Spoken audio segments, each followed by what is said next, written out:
어려움 속에서 피어나라 편함이 아니다. 어려움 속에서 피어나라 편함이 아니다라는 제목으로 하나님 말씀 증거하도록 하겠습니다. 이스라엘 백성들이 출애굽을 하고 난 다음에 시내산 이후에 최대의 사건은 모세가 하나님께 동행해 달라고 요청한 사건입니다. 출애굽기 34장 9절에 나와 있는데 이게 모순과 딜레마입니다. 왜냐하면 이스라엘 백성들이 금송아지 우상 숭배하고 죄인이잖아요. 죄인이 하나님 만나면 죽거든요. 죽을 존재인데 하나님과 동행해 달라, 이게 말이 안 되는 얘기 아닙니까? 그러니까 무슨 얘기예요? 죽어도 좋다는 거죠. 우리 인생이 그렇습니다. 하나님 만나면 죽는데 하나님을 떠날 수가 없어요. 그래서 죽어도 좋사오니 하나님 만나게 해주세요. 하나님께서 이거 허락해 주십니다. 이때부터 모순과 갈등 속에서 하나님이 이제 해결책을 마련해 주시는 거죠. 이제 하나님께 공이 넘어갔습니다. 만나면 죽거든요. 근데 죽지 않고 살릴 수 있는 길이 뭐예요? 그게 이후에 나오는 제사제도예요. 하나님을 만나야 되는데 만나서도 죽지 않은 길은 속죄밖에 없거든요. 이게 시작이 오면 십자가입니다. 그래서 십자가라는 것은 우리의 딜레마를 해결하는 방법이고 우리의 모순을 해결하는 방법이라는 거예요. 그래서 우리가 신앙생활이라는 것은 그냥 단순하게 편한 게 아니라는 것입니다. 하나님 앞에 우리가 모순된 상황 속에 우리가 들어가는 거예요. 하나님의 사랑을 고백하는 거예요. 하나님 어찌합니까? 그러면 여호와 이레듯이 하나님께서 준비해 주신다는 것입니다. 그래서 우리 출애굽기 후반부에 보면은 또 민수기 같은 데 보면은 좀 우리가 이게 신앙의 관점에서 안 보면은 좀 너무하다 싶은 게 있어요. 예를 들어서 그 하나님 앞에 조금 잘못한 부분들을 너무 엄하게 징벌하시는 것 같거든요. 예를 들어서 아론의 아들, 첫째 아들과 둘째 아들이 나답과 아비우인데 뭐 잘못된 불로 제사 드린다고 그냥 죽여버리거든요. 이래가지고 죽을 것 같으면 살아날 사람이 누가 있어? 우리 이렇게 생각한다고요. 근데 그 왜 그러냐 하면 이유가 그렇습니다. 하나님 앞에 나아갈 수 있는 유일한 길이 십자가거든요. 그게 제사, 지금처럼 예배거든요. 근데 예배의 틀이 깨지고 예배의 순수성이 깨진다는 것은 온 이스라엘 백성들이 하나님께 나아가는 것을 막는 거잖아요. 그래서 그건 철저해야 된다, 그런 뜻이에요. 그러니까 하나님 앞에서 하나님의 마음의 뜨거움이죠. 내가 너희와 동행하고 싶다. 근데 그 방법이 십자가밖에 없는데, 이 속죄 제사밖에 없는데 이거를 제대로 안 하면은 만날 수가 없고 동행할 수가 없지 않느냐. 그러니까 철저히 하는 거죠. 그래서 아론과 모세에게 대항했던 고라 자손들 땅에 갈라서 다 죽어버렸어요. 그러니까 이거 도전하면 죽는다, 그런 뜻보다도 더 중요한 게 무엇입니까? 하나님 앞에 나가는 제사지도 흔들리는 자들, 그건 놔두지 않겠다라는 거예요. 왜? 그러지 않으면 하나님 백성들과 함께 동행할 수 없기 때문에 그렇다는 것입니다. 그만큼 하나님께서 우리와 동행하시기를 원하시는 거고 그거를 예비해 주신다는 것입니다. 우리 인생도 마찬가지예요. 하나님과 동행하는 것은요 만만치 않습니다. 왜 그러냐면 죄인이 하나님과 동행할 수 없거든요.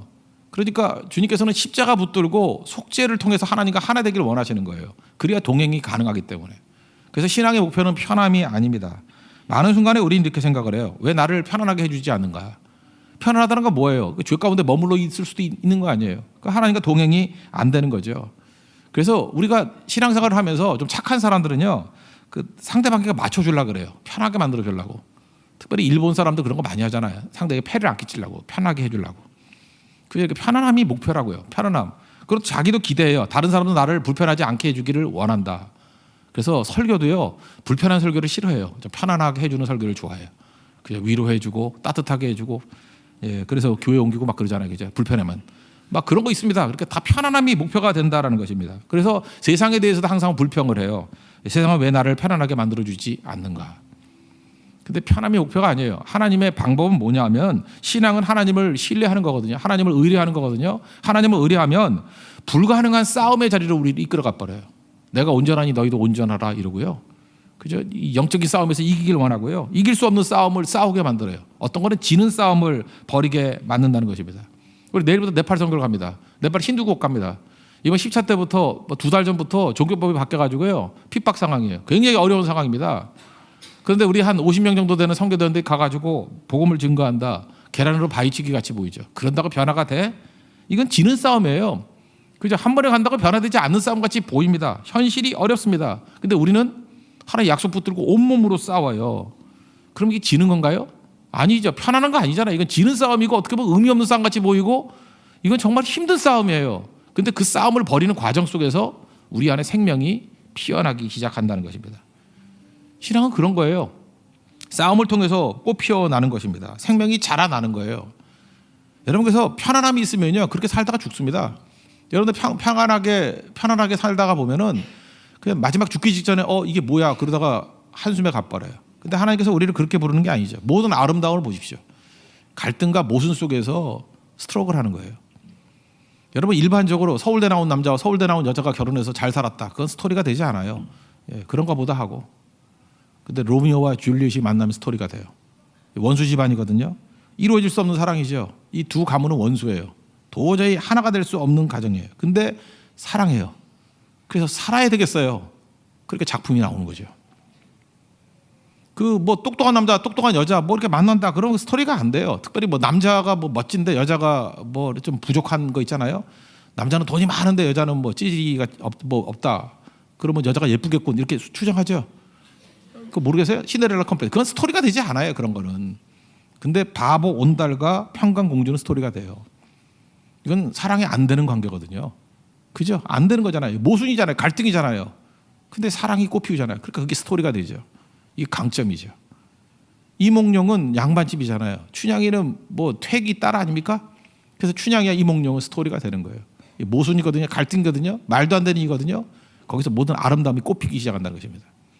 여러분 신앙생활을 그냥 편한 길이라고 생각하지 마십시오. 그러면 하나도 아름답지 않습니다. 하나도 능력이 없어요. 그냥 고민하는 거예요. 너무너무 바쁘거든요. 너무너무 시간이 없거든요. 근데 예배 드리는 거예요. 너무너무 힘들거든요. 너무너무 가난하거든요. 근데 하나님 앞에 헌신하는 거예요. 뭐 이런 겁니다. 계속. 너무너무 내가 부족하거든요. 너무 약하거든요. 근데 이걸 해야 되겠어요. 만나야 되겠어요. 부족하거든요.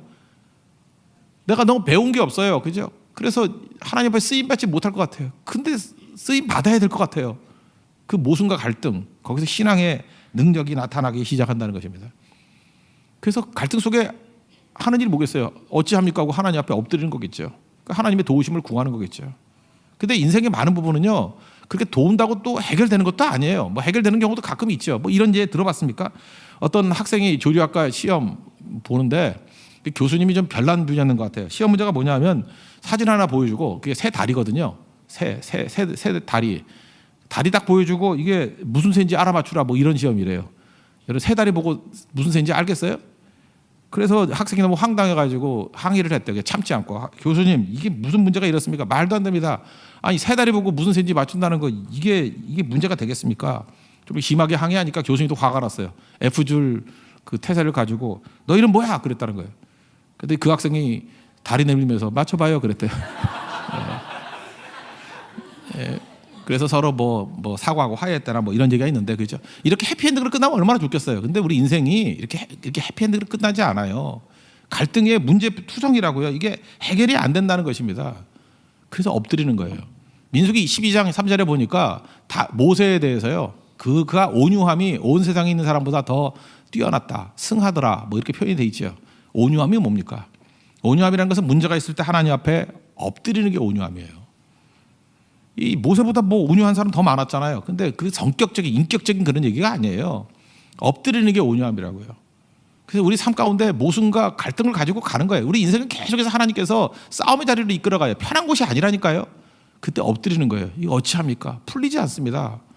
그때 여호와 이레 되신 하나님께서 예배해 주셔요. 십자가도 예배해 주시고 우리 길도 예배해 주시고 거기서 아름다움이 폭발적으로 막 나타나기 시작한다는 것입니다. 지금 다윗에게 왕 되겠다고 기름 부어줬어요. 그럼 뭐 그냥 왕 기름 부었으니까 왕 되고 승승장구하면 될 것 같은데 그게 아니죠.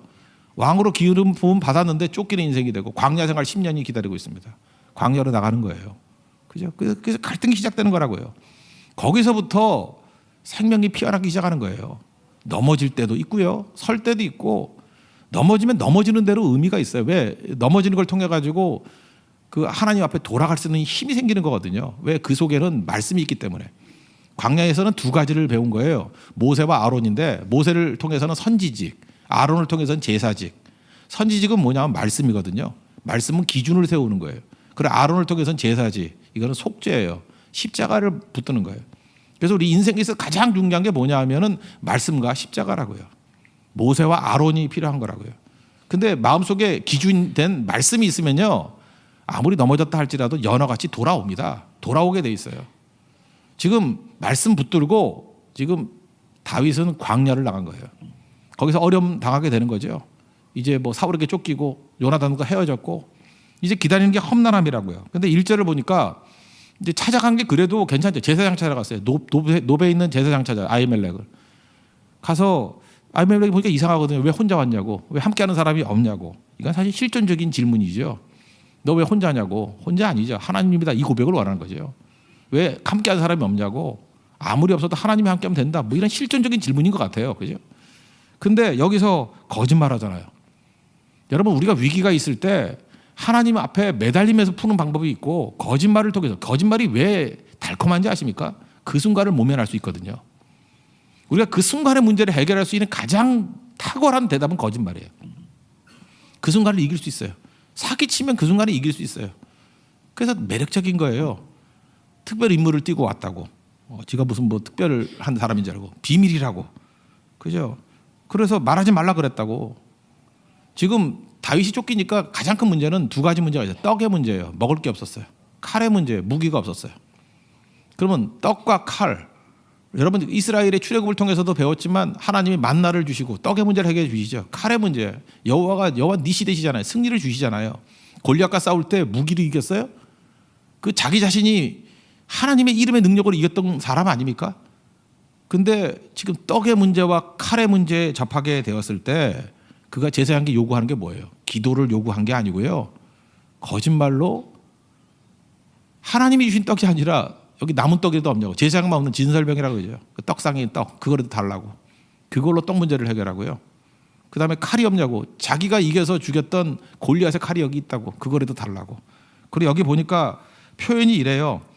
그만한 것이 어디 있겠느냐. 그만한 것이 어디 있겠느냐. 성경 보자. 그와 같은 것이 또 없나니. 영어 성경 보니까 재밌어요. 우리 찬양하고 가사가 거의 같은 것 같아요. There is none like it. 우리 There is none like you죠. 주님과 같이 내 마음 만지시는 분은 없네. 똑같은 표현이에요. There is none like it. 그와 같은 것이 없다. 주님 만났을 때 기쁨 같이 그거보다 더 좋은 칼이 없다라는 거죠. 잘 보세요. 지금 제사장한테 갔는데 거기서 엎드려 기도하는 모습은 전혀 보이지 아니하고 인간적인 방법으로 문제를 해결하려고 합니다. 지금 사무엘상 21장은 다윗의 갈등이고 다윗의 모습 속에서 실패하는 모습이에요. 우리도 그렇지 않습니까? 하나님께서 이렇게 승리를 주셨음에도 불구하고 덜컥덜컥 위협이 오게 되면 또 인간적인 방법 찾아요. 인간적인 떡 찾고요. 인간적인 칼 찾고 그러고 살아간다는 거예요. 제가 학교 다닐 때 그 유명했던 그 작가 중에 밀란 쿤데라라는 사람이 있습니다. 밀란 쿤데라 체코 작가인데 그 1968년인가 그 체코의 봄이라 그래서 막 소련군이 밀고 들어오고 막 그랬던 상황이에요. 그때 배경인데 참을 수 없는 존재의 가벼움. 책은 읽지도 않으면서 제목은 다 알더라고요. 그죠? 참을 수 없는 존재의 가벼움. 삶이 한 번이라는 거예요. 삶은 일회성이라는 거예요. 일회성이라는 것은 가벼운 거죠. 우리 일회용 컵 가볍죠. 일회용 젓가락 가볍죠.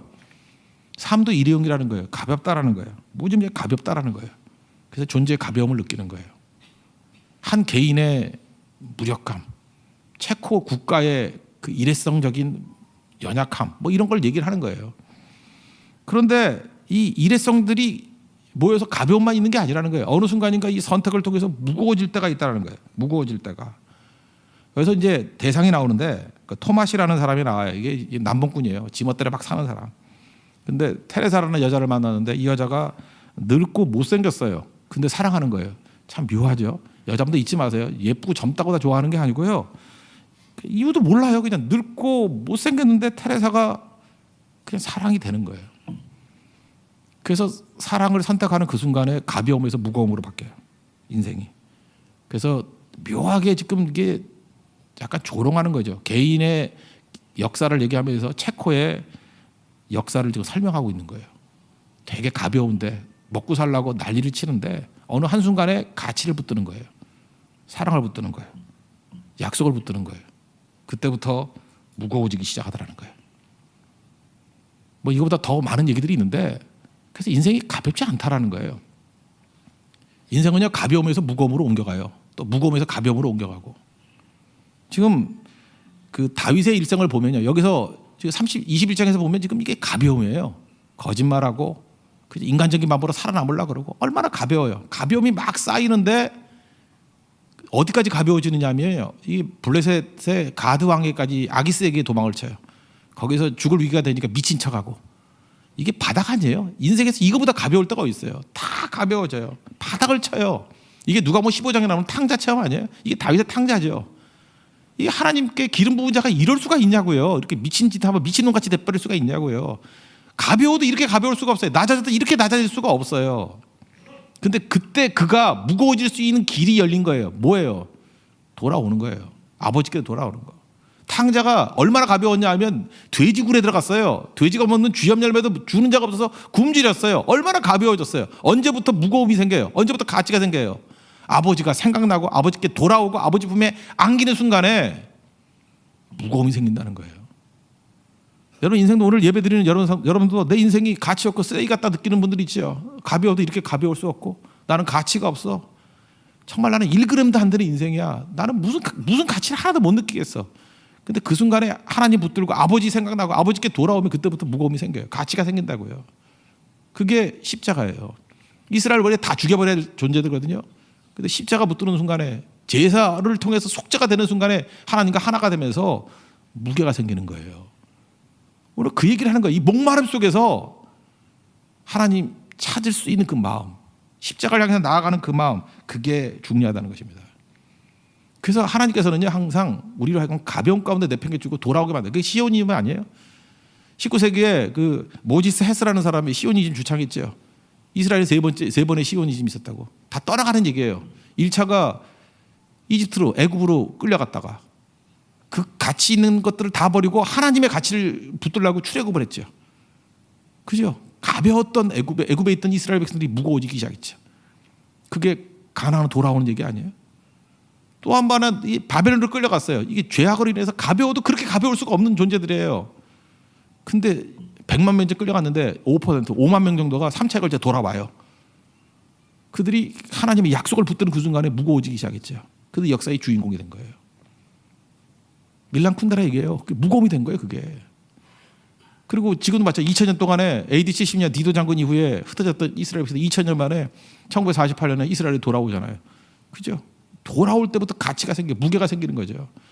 여러분들 마찬가지입니다. 지금 가볍다 할지라도 여러분들 언제 무게가 생기느냐? 돌아오면 돼요. 아버지께 돌아오는 것. 누가 돌아올 수 있죠?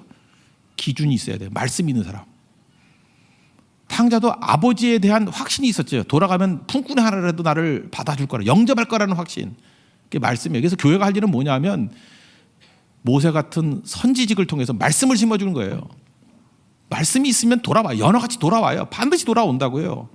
돌아온 백성에게 필요한 게 뭐예요? 예배입니다. 그게 제사예요. 십자가예요. 십자가가 있어야만 주님과 하나가 될 수 있거든요. 그래서 마귀가 계속해서 반대하는 게 뭐예요? 마귀가 생명 걸고 그냥 우리 죽이려고 하는 게 뭐예요? 설교하지 마라 그거예요. 설교 못하게, 말씀 증거하지 못하게 하는 거고요. 전도하지 마라, 설교 못하게 하고요. 예배 못 드리게 하고.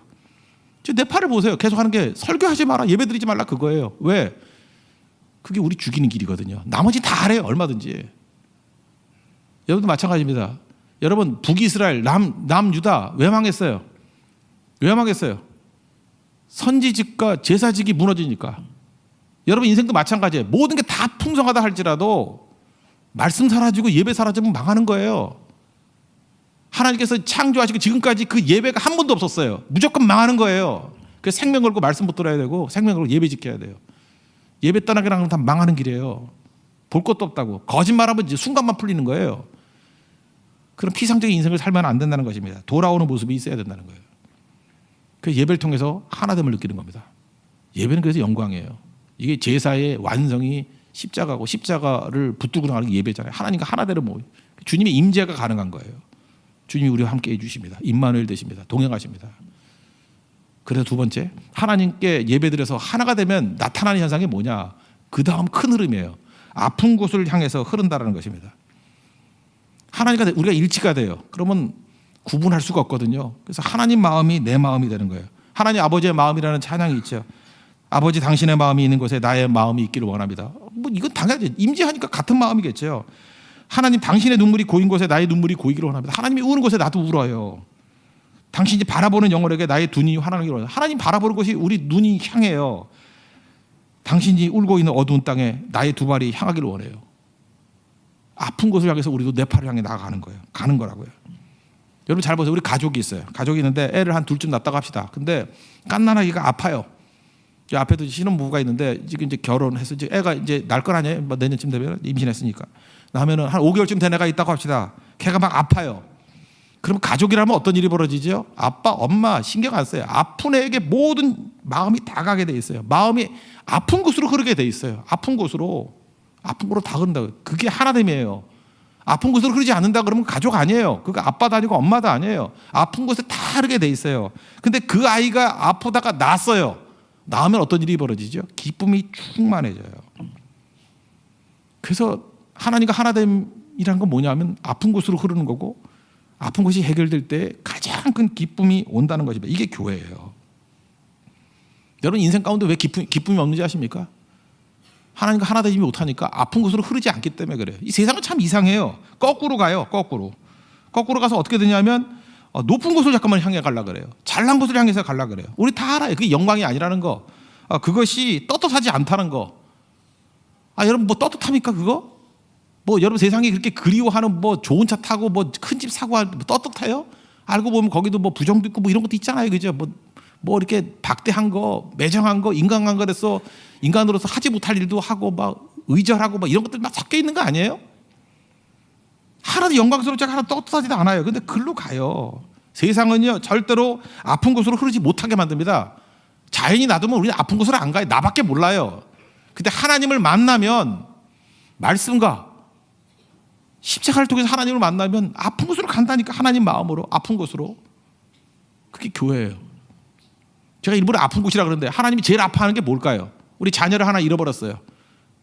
그럼 뭐 아무리 뭐 천만금이 생겨도 기쁨이 있겠어요? 그 아이들 찾을 때까지 기쁨이 없겠죠. 그래서 아픔이 느껴지면 전도를 향해 나가는 거예요. 잃은 자를 향해서. 이게 지금 너무 식상해져가지고 뭐 교회의 사명이 전도고 선교다, 이게 슬로건으로만 하니까 이게 뭔 뜻인지 몰라요. 저는 그래서 일부러 선교라는 단어보다 전도라는 말을 좀 안 쓰길 원해요. 아픔이에요. 아픔. 하나님의 아픈 곳을 향해서 흐른다니까요. 최고가 뭐겠어요? 찾을 때까지죠. 잃은 양 찾을 때까지. 우리 이제 징계편합니다. 징계편할 때 내가 어느 진에 가서 얼마나 잘 떵떵거리고 잘 살까, 그게 관심 있는 게 아니고, 이렇게 개편을 할 때 아픔이 느껴져야지. 누구를 잃어버렸나, 떠나간 자가 누구니까. 오히려 이럴 때, 개편할 때 다시 오기 편하잖아요. 그래서 아픈 것을 찾아봐야죠. 잃은 양 찾는 거죠. 그게 하나님의 마음이라는 것입니다. 아픈 곳을 향해 나아가는 거. 아픔을 공유하면요 기쁨이 생길 뿐만 아니라 거기서 스토리가 나와요. 여러분 그 작가들 세계 가운데 이런 얘기가 있어요. 그 오로한 파묵이 이라크 사람이었다면 미국이 이라크를 결코 침공하지 못했을 것이라고. 오로한 파묵은요 터키 작가입니다. 노벨 문학상 받은 사람이에요. 소설을 보면은 이스탄불의 풍경을 잘 묘사했어요. 이스탄불에 살고 있는 사람들의 내용이에요. 섬세하게 그렸어요. 그래서 내가 이스탄불에 있진 않지만 이스탄불에 사는 것 같은 느낌이 그 작품에서 다 흘러나와요. 그러다 보니까 터키 사람이 익숙해져요. 터키의 아픔이 느껴져요. 터키도 사람 사는 곳이구나. 터키가 이웃같이 느껴져요. 거기 어떻게 폭탄을 집어던져요? 여러분 이름 알고 있는데 친구한테 폭탄 던질 수 있어요? 모르니까 던지는 거지. 그래서 오로한 파묵이 이라크 사람이었다 그러면 이라크에 폭탄 못 던진다는 거예요. 이라크를 보세요. 이라크는 석유가 많아요. 돈이 많아요. 근데 석유는 많은데 작가가 없어요. 라이터가 없어요.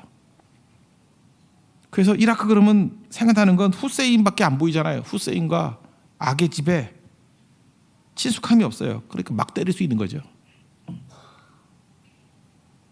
우리가 복음이 뭔지 알아요? 복음 가진 사람은 아픈 곳을 향해 나가거든요. 아픈 곳을 향해 나가면 아픔을 품으면서 스토리가 나온다니까요.